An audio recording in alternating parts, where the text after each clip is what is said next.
কোচবিহারের মাথাভাঙ্গা থেকে এতক্ষণ ধরে আমরা দেখলাম যে মমতা বন্দ্যোপাধ্যায় তিনি বক্তব্য রাখছিলেন এবং সেখান থেকে তিনি বিজেপি প্রার্থী নিশীথ প্রামাণিককে তীব্র কটাক্ষ করলেন, যার বিরুদ্ধে হাজারো মামলা।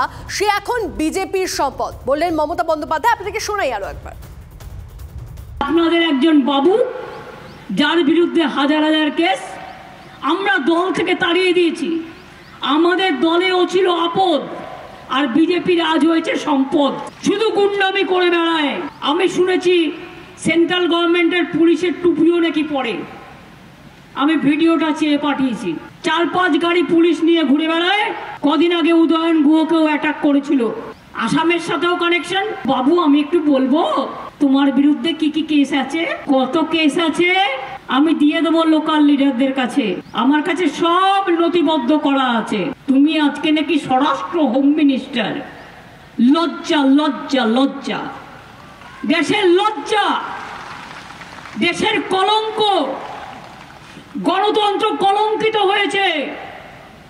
কেন আপনাদের এখানে আর রাজবংশী লোক ছিল না? ভালো লোক আর ছিল না? ভালো লোকদের টিকিট দিলে হয় না।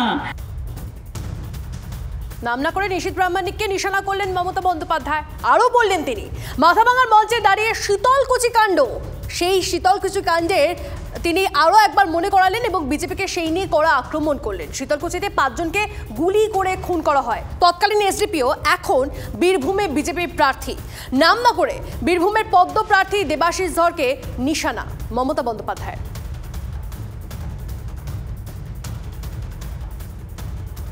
এদিকে কোচবিহারের সভাতেও সিএএ এনআরসি ইস্যুতে বিজেপিকে এক হাত নিলেন মুখ্যমন্ত্রী।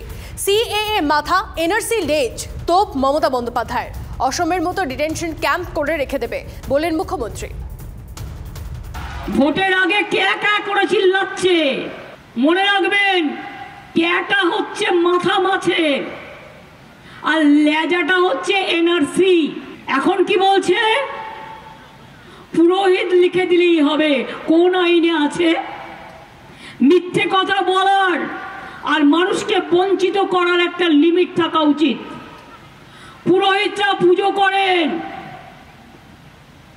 পুরোহিত কি করে জানবেন? তার বাবা মা বাংলাদেশে, তাদের জন্ম সার্টিফিকেট নিয়ে আসতে হবে। আর যখনই আপনি নাম লেখালেন সঙ্গে সঙ্গে আপনি বাংলাদেশি হয়ে গেলেন। অর্থাৎ আপনি লক্ষ্মীর ভান্ডার পাবেন না, আপনি কন্যাশ্রী পাবেন না, আপনি ভোট দিতে পারবেন না, আপনার নাগরিক অধিকার থাকবে না, আপনার সরকারি অধিকার থাকবে না। এটা ভালো না খারাপ নিজেরা বুঝে নিন।